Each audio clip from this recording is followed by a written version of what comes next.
Next, we want to introduce what is a subspace. Definition of a subspace. Okay, so the subspace first and foremost is a vector space. Okay, so you satisfy all the characteristic of a vector space. So it's also the set with the vector space with two operations. The operation would be addition and multiplications. All right, so a subspace of a vector space is a subset. Again, there's a set of H equipped with the two operations. Following the satisfy the three properties. First of all, the zero vector is in this in H. Okay, the zero vector of V, we talked about that before, is in H.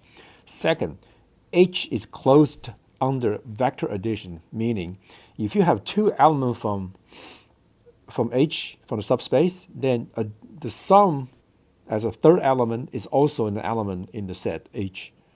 Also, H is closed under multiplication by a scalar.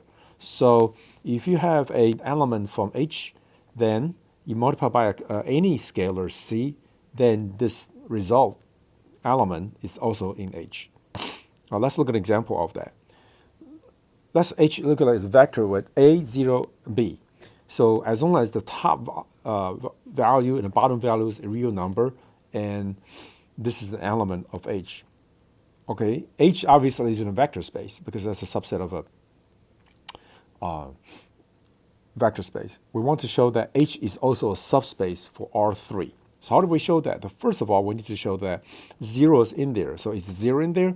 Well, since A, B can be any elements of any real number, we'll simply pick A to be 0, B to be 0, then A, 0, B will be 0, 0, 0. That obviously is a 0 vector, therefore is an element in H. Second, is it closed under addition? Well, we pick any two random elements from H. All right, the A1 and B1, this is one element.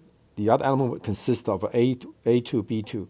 Well, if you add them together according to the addition principle of a vector, the top element is A1 plus B1, which is a real number.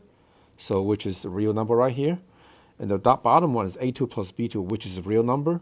Therefore, that's an element in H.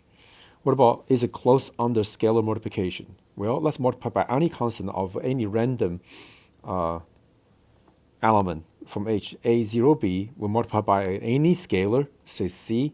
Well, as a result, by the multiply principle of the vector, the top is a CA, the bottom is a CB.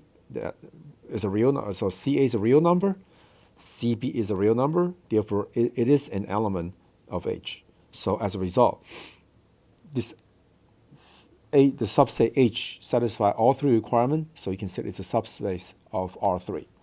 So you can look at H this way, because the middle element is 0. If you look at it as a three-dimensional vector, so x2 is 0. Therefore, it just simply H consists all the points, including x1 axis and x3 axis. So that's just a typical element on that. So for any point on that plane, added together will be remain on the plane, or if you multiply by a constant, will remain at a point on the plane.